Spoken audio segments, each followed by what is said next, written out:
Capítulo tercero. Los límites de lo computable. 3.1. La lógica de primer orden. No todo problema planteado con precisión admite una solución algorítmica. Para mostrar el alcance de esta afirmación, debemos acercarnos de nuevo a la historia de las matemáticas y remontarnos al siglo XVII. El matemático y filósofo alemán Gottfried W. Leibniz, 1646-1716, estableció las bases de lo que hoy conocemos como lógica matemática. Ya hemos mencionado su invención en 1673 de una máquina para realizar multiplicaciones y divisiones mecánicamente. Más adelante diseñó otra máquina, que no llegó a ser construida, para resolver ecuaciones algebraicas. También fue el creador, en paralelo con Isaac Newton y sin conocimiento mutuo de sus respectivos desarrollos, de los cálculos diferencial e integral de importancia capital en las matemáticas y en la ingeniería. Como es sabido, estos cálculos son en gran parte mecanizables.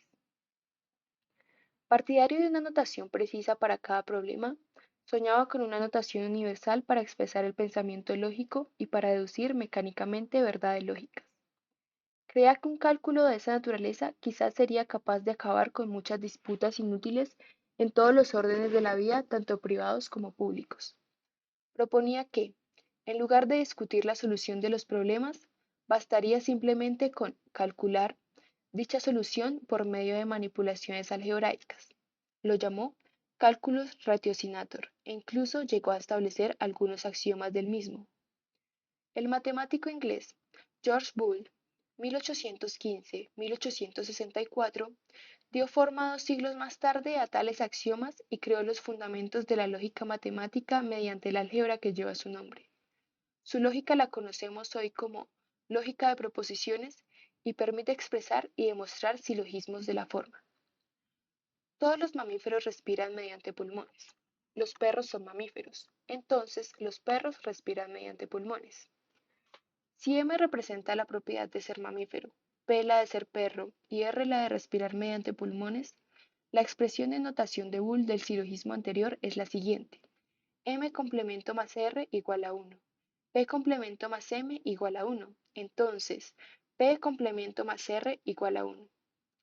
Usando algunas leyes de su álgebra tales como x más x igual a x complemento por x igual a 0, 1 por x igual a x, y x por y más z igual a x por y más x por z, es inmediato demostrar esta deducción lógica. Boole realizó parcialmente los sueños de Leibniz, aún sin conocer los escritos de este. Su principal contribución fue incorporar la lógica, que siempre había formado parte de la filosofía, al ámbito de las matemáticas y establecer sus axiomas y reglas fundamentales. El sistema de Boole es muy limitado. Por ejemplo, no permite formalizar afirmaciones tales como todo mamífero o bien tiene patas o bien tiene aletas.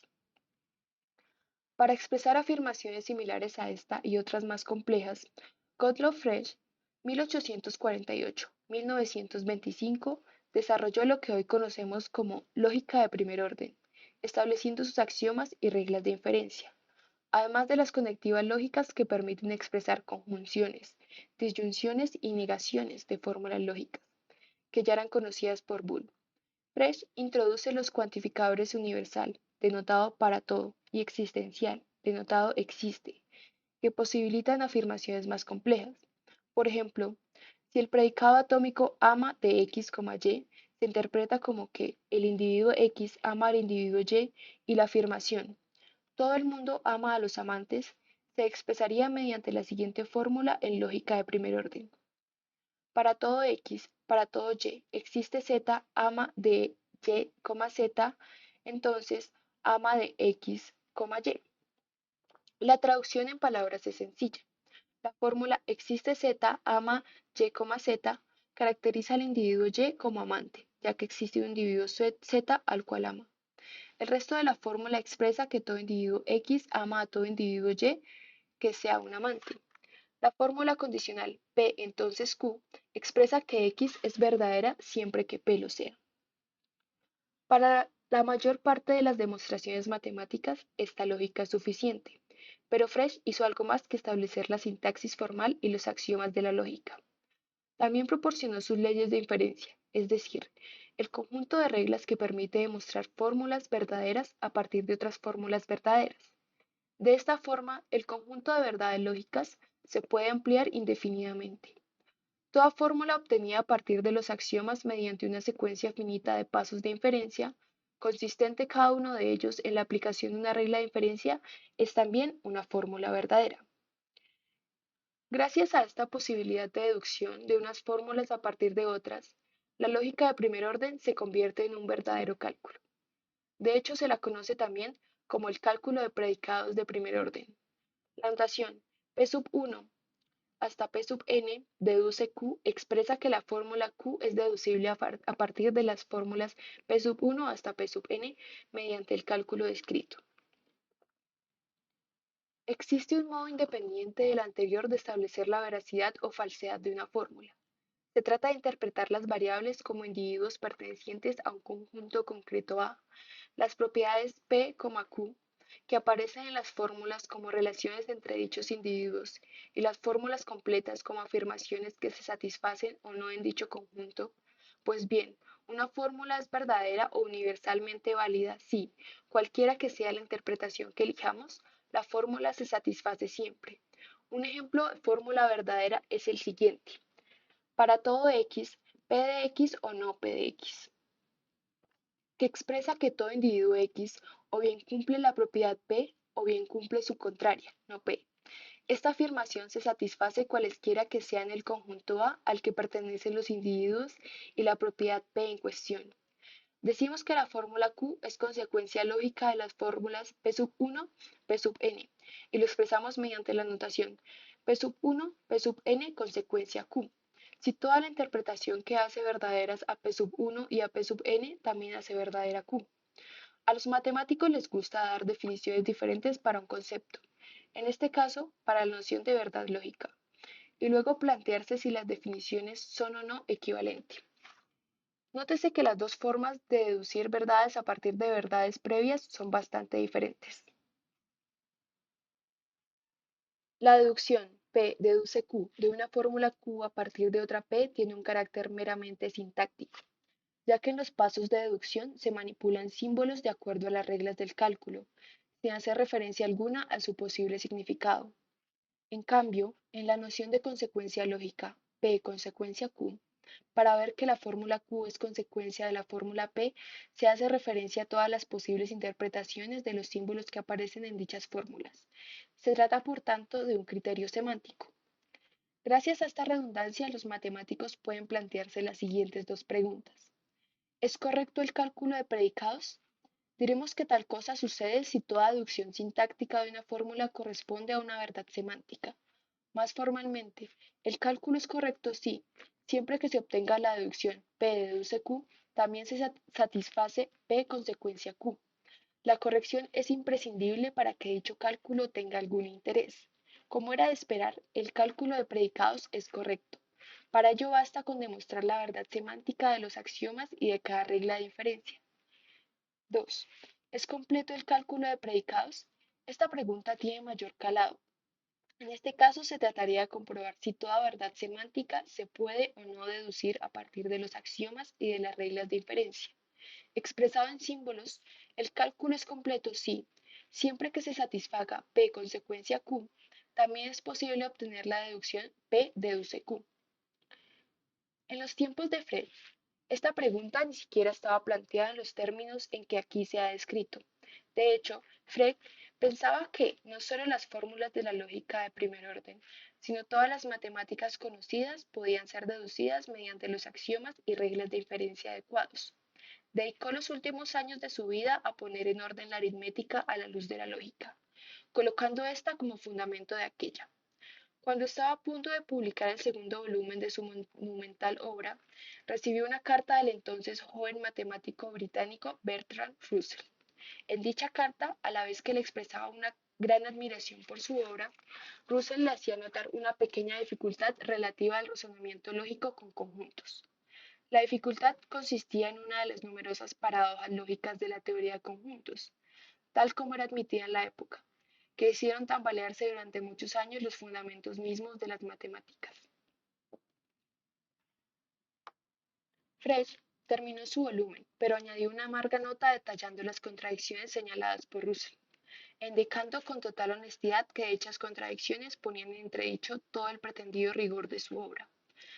La completitud de la lógica de primer orden hubo de esperar a la tesis doctoral de Kurt Gödel, matemático austrohúngaro, que sería famoso más adelante por el teorema que lleva su nombre y que se describe en otro apartado de este capítulo.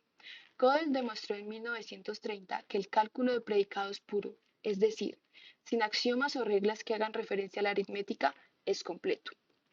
Otro problema relacionado con el anterior, aunque diferente, es el llamado problema de decisión, el cual tuvo en jaque a los matemáticos hasta precisamente los años 30 del siglo pasado.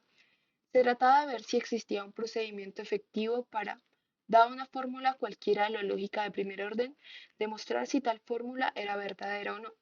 Como hemos visto, una fórmula es verdadera si o bien es deducible de los axiomas o bien se satisface en toda interpretación. Dada la corrección y completitud del cálculo de predicados, ambas nociones son equivalentes. El concepto de procedimiento efectivo no estaba definido con precisión, pero con este término se quería indicar que, ante cualquier fórmula planteada, habría de existir una secuencia finita de pasos de demostración que terminaría necesariamente con un sí o con un no. En términos actuales, diríamos que habría de existir un algoritmo para dicho problema. En definitiva, los matemáticos se preguntaban si la demostración y refutación de fórmulas lógicas podría realizarse o no mediante un algoritmo. Nótese que si el cálculo no fuera completo, la respuesta sería un rotundo no, ya que existirían fórmulas verdaderas no deducibles. Aunque aún no había sido demostrada la completitud de la lógica de primer orden, los matemáticos de principios del siglo XX estaban convencidos de que toda verdad lógica era deducible de los axiomas. Pues bien, aquí llega la primera mala noticia sobre los límites de lo computable mediante un ordenador.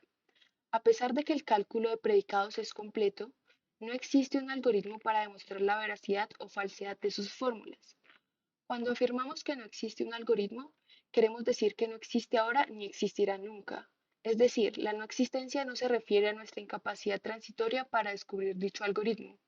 Se refiere a la falta de potencia presente y futura de los métodos algorítmicos. Si un problema no admite solución algorítmica, decimos que es no computable. Se trata de un problema de decisión, es decir, de uno en el que la respuesta esperada es un simple sí o no, decimos que es un problema indecidible. La demostración de la indecidibilidad del llamado problema de decisión se produjo como consecuencia del interés suscitado por el teorema de Gödel 1931 y exigió previamente precisar la noción del algoritmo. Para llegar a ello, necesitamos repasar todavía otros hechos relevantes de nuestra historia, a los cuales dedicamos los siguientes apartados. De todos modos, imaginemos qué aspecto tendría un posible algoritmo para este problema. Si dada una fórmula Q, el algoritmo tratase de ver si es deducible sintácticamente a partir de los axiomas, una posible forma de hacerlo sería generar sistemáticamente todas las verdades lógicas que se deducen de los mismos. Si Q fuese verdadera, la alcanzaríamos en un tiempo finito y el algoritmo terminaría con un sí. Pero, ¿y si no fuese verdadera? En ese caso el algoritmo no terminaría, en contradicción con la propia noción de algoritmo, dado que el número de verdades lógicas es infinito. Si después de un cierto tiempo de ejecución el algoritmo no hubiera terminado, no sabríamos si es porque Q es falsa o porque Q es verdadera y aún no ha sido alcanzada. Si eligiésemos la vía semántica, el algoritmo habría de generar sistemáticamente todas las interpretaciones posibles de las variables y los símbolos de predicado y comprobar para cada interpretación si la fórmula se satisface o no. En este caso, si se encontrara una interpretación para la cual la fórmula es falsa, el algoritmo terminaría diciendo no. Dado que el número de interpretaciones es finito, si la fórmula fuese verdadera, el algoritmo no terminaría.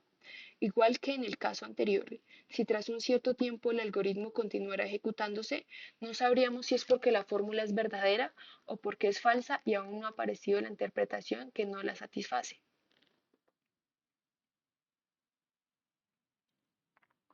Capítulo 3.2.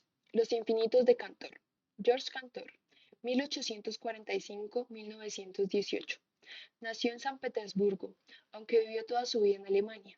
Fue el fundador de la aritmética transfinita, una área que no había sido explorada hasta entonces por los matemáticos. Ya Leibniz se había percatado de algunas paradojas referentes al infinito.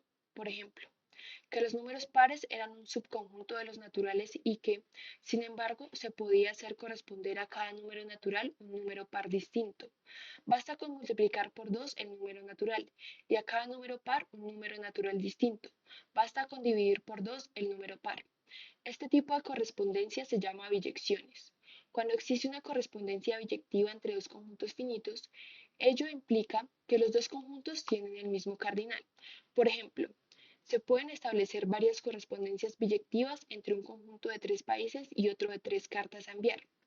Basta con enviar a cada carta a un país distinto. En este caso, el cardinal de ambos conjuntos es 3. Sin embargo, las cosas no parecen suceder del mismo modo cuando los conjuntos tienen un número infinito de objetos. En el caso de los naturales, debería concluirse que hay la misma cantidad de números pares que de números naturales, lo cual contradice nuestra intuición. La solución que dieron los matemáticos anteriores a Cantor fue decir que no tenía sentido hablar del cardinal de un conjunto infinito. Cantor tomó el camino opuesto. Aceptó que tenía sentido hablar de un cardinal infinito y de que el cardinal de los números pares fuera el mismo que el de los números naturales, precisamente porque podía establecerse una correspondencia biyectiva entre ellos. Más aún, demostró que el cardinal de los números enteros, que incluyen los números negativos, y el de los racionales, que incluyen los números fraccionarios, era el mismo, o sea, infinito, que el de los números naturales y el de los números pares.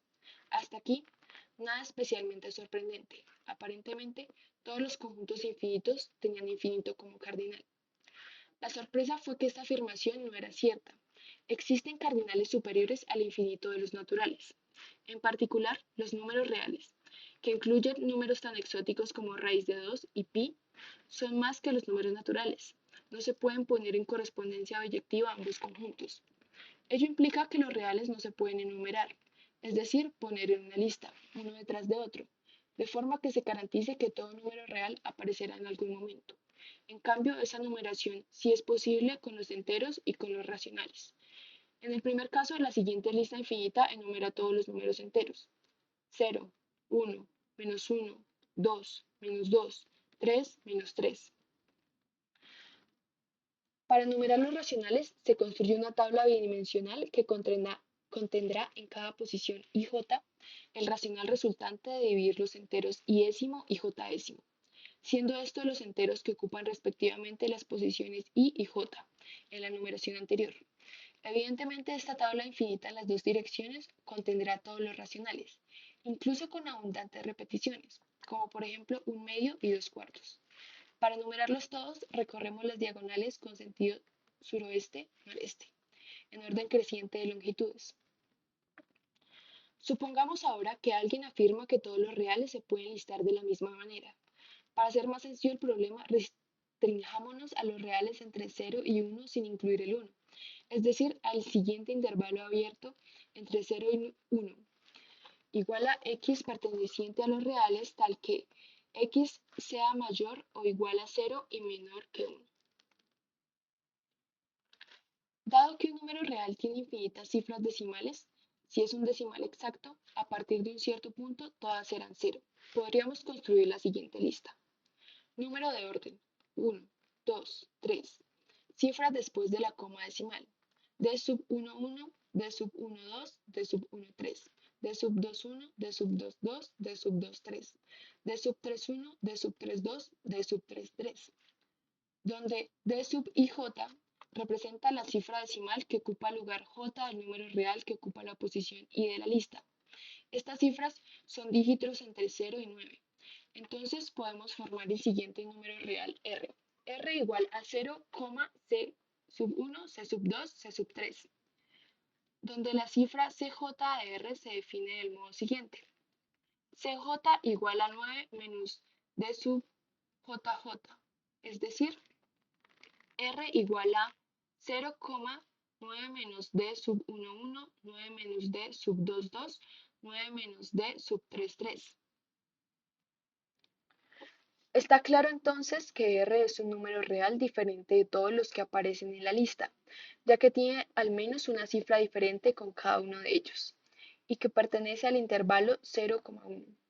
Luego la hipótesis de que la lista contiene todos los reales en dicho intervalo es falsa.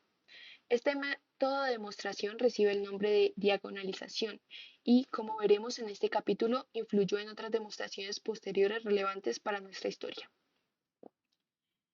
En matemáticas, si X es un conjunto finito o infinito, el conjunto de las partes de X, denotado partes de X, es el conjunto de todos los conjuntos que se pueden formar tomando cero o más elementos de X. Por ejemplo, si el conjunto de X igual a 1, 2, entonces parte de X igual a vacío 1, 2, 1, 2, donde vacío representa el conjunto con cero elementos o conjunto vacío. Si el cardinal de X es n y X es finito, es fácil comprobar que el cardinal de partes de X es 2 a la n. Pero si X es infinito, entonces el cardinal de partes de X es un infinito superior, distinto del anterior.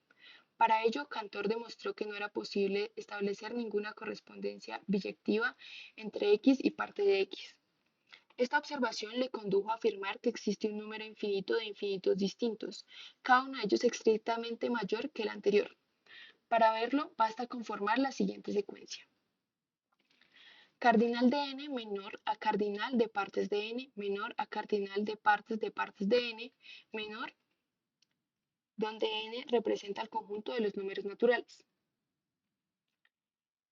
Cantor y sus investigaciones no fueron muy apreciados por sus colegas de la época, aunque posteriormente sus teorías provocaron una fractura en la comunidad matemática que se prolongó hasta los años 1930. Una parte de dicha comunidad prefería aislar a las matemáticas de las paradojas asociadas a los números transfinitos y las señaladas por Bertrand Russell en la teoría de conjuntos. Cantor, por su parte, consumió sus últimos años tratando de demostrar sin conseguirlo la llamada hipótesis del continuo, según la cual no existe un cardinal infinito situado entre el cardinal de los números naturales y el de los números reales. Este conjunto de adversidades hicieron que en el final de su vida fuera presa de numerosas depresiones nerviosas y de frecuentes desequilibrios mentales. La parte de su trabajo que afecta a la historia de los algoritmos está relacionada con la afirmación de que existen problemas no decidibles. En todos los modelos de cómputo conocidos y en todos los lenguajes de programación que se han desarrollado, el número de algoritmos que es posible expresar con ellos es a lo sumo un infinito enumerable, es decir, el cardinal de los naturales. Como muestra de ello, supongamos un algoritmo expresado en un lenguaje de programación cualquiera. Sabemos que tal algoritmo consistirá en un texto finito. Dado que el número de caracteres con los que se confeccionan dichos textos también es finito, podríamos construir la siguiente lista con la seguridad de que aparecerá en ella cualquier algoritmo pasado, presente o futuro, escrito en ese lenguaje o en cualquier otro. De hecho, también aparecerá el Quijote de Miguel de Cervantes y cualquier otro libro, artículo o folleto escrito o por escribir. Todos los textos posibles de un carácter por orden alfabético. Todos los textos posibles de 2 caracteres por orden alfabético. Todos los textos posibles de 3 caracteres por orden alfabético. Muchos de esos textos no representarán algoritmo alguno. Muchos otros representarán el mismo algoritmo al que se han cambiado los nombres de las variables o se ha utilizado un lenguaje de programación distinto. Ello nos lleva a concluir que no hay más algoritmos que números naturales. Por otra parte, todo algoritmo calcula una cierta función matemática. Dados unos datos de entrada, produce una salida que es función de dicha entrada. Podemos suponer, sin pérdida de generalidad, que dicha entrada y dicha salida son dos números naturales. Sabemos que todos los datos alfanuméricos, gráficos, visuales o sonoros se pueden codificar mediante números. Una secuencia de números, incluyendo los separadores entre ellos, también se puede representar mediante un número más grande. Por tanto, el número de problemas que son candidatos a ser solubles mediante un algoritmo no son sino las funciones f de naturales a naturales. Si nos restringimos al subconjunto de los problemas de decisión, es decir, a aquellos que devuelven un simple sí o no, estos son exactamente las funciones g de naturales al intervalo 0,1, de las naturales en un conjunto de dos valores. ¿Cuántas funciones de esta forma se pueden definir? Tantas como subconjuntos de n, ya que se puede establecer una correspondencia biyectiva entre funciones de este tipo y subconjuntos de n. Dada una función g, queda determinado unívocamente el subconjunto de todos los x pertenecientes a los naturales, tales que g de n igual a 1. Los subconjuntos de naturales son tantos como el cardinal de partes de los naturales. Por tanto, concluimos que el número de problemas de decisión y en consecuencia el número de problemas es al menos tan grande como el cardinal de partes de n. Uniendo ambos resultados, la conclusión inevitable es que hay muchos más problemas que algoritmos para resolverlos. Luego han de existir problemas no computables.